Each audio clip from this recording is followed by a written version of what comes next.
And Stephen A. Smith joins me here on SportsCenter. Stephen A., it's been 7 years since they brought in Steve Mills to be GM, and now he is out. What happened? Why now? Steve Stout. That's what happened. He's a music mogul, friends with P. Diddy, Jay-Z, and others, and an individual hired by James Dolan about a month ago to repair James Dolan's image because you've got people booing the Knicks profusely and begging for James Dolan to sell the team while he's in attendance for the Knicks games. He heard those noise reverberating or descending from the rafters and everywhere else from Madison Square Garden. It annoyed him to no end. He hired somebody to help repair his image, and that individual, which is Steve Stout, was repeatedly told, according to my sources, that the coexistence of Steve Mills with James Dolan just doesn't work. Since 2003, the record is 522 and 825. That's a 38% winning percentage, second worst in the entire NBA, only to the Minnesota Timberwolves. Only 3 appearances in the playoffs in the last 16 years. It's been absolutely atrocious. And again, Stout was told Mills and Dolan together don't work, and Dolan's not going to fire himself. So somebody had to go. That's simple. But it's never simple with the Knicks, Stephen A. It seems like no matter what they choose, it's going to take a long time. Where do they go from here?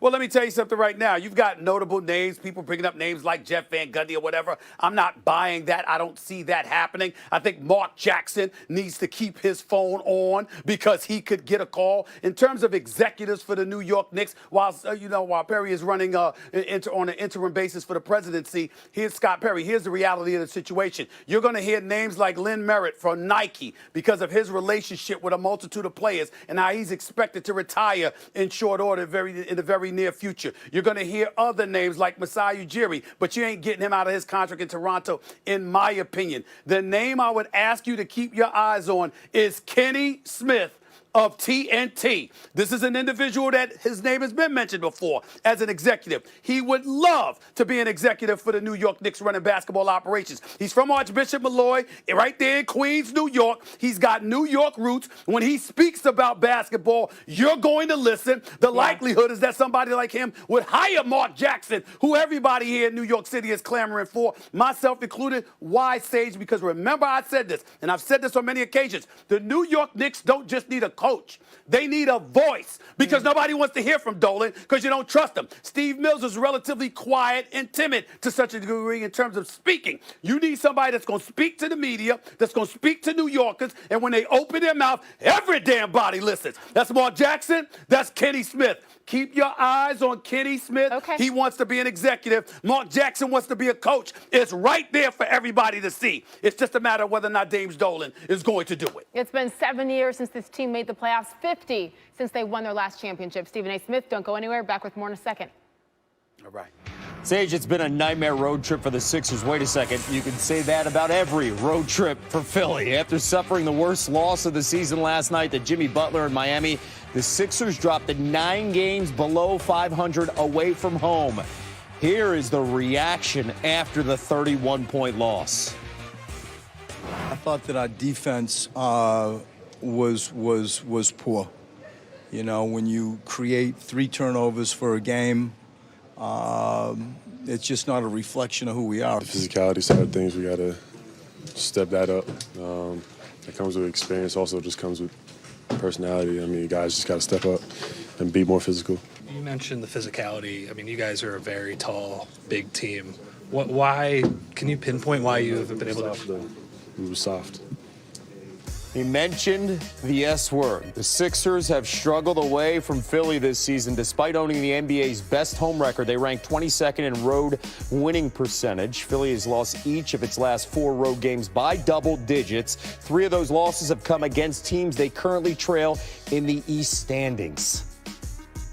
Stephen A. Smith is back with us here on SportsCenter. When it comes to talent and expectations, no team has been more disappointing than the Sixers, Stephen A. You mentioned last night on Twitter, the way they look, they won't make it out of the first round of the playoffs. What has to change right now?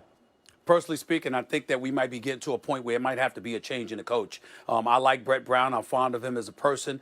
Certainly, he's not losing. They are 31-20, but they're 9-18 on the road. And when you consider the fact that even though they're a top 5 defense, they gave up 80 points in the second half, 81 points to be exact, and caused just 3 turnovers. That's effort. When you talk about the development, that's really what you're supposed to be doing as a coach.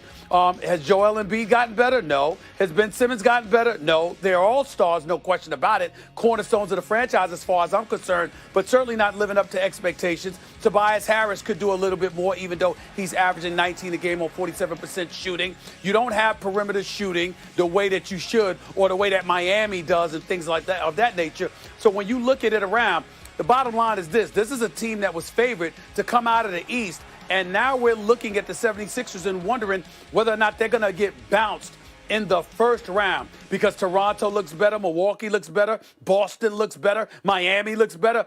The Indiana Pacers haven't even had Victor Oladipo, and they look better. It's just a bad situation right now, and if it doesn't change, you're going to hear people talking about Joel Embiid and Ben Simmons can't coexist. Do you really get to talk about that without talking about the coach? Because it's his job to make sure they do coexist. So they got to get it together. I hope he survives. But they got to get it together. And you know and I know, lack of effort does not play well in the city of Philadelphia. We'll see how this plays out later on this week. Sixers travel to Milwaukee to face the Bucks on Thursday night. Stephen A. Smith with us on SportsCenter. All right.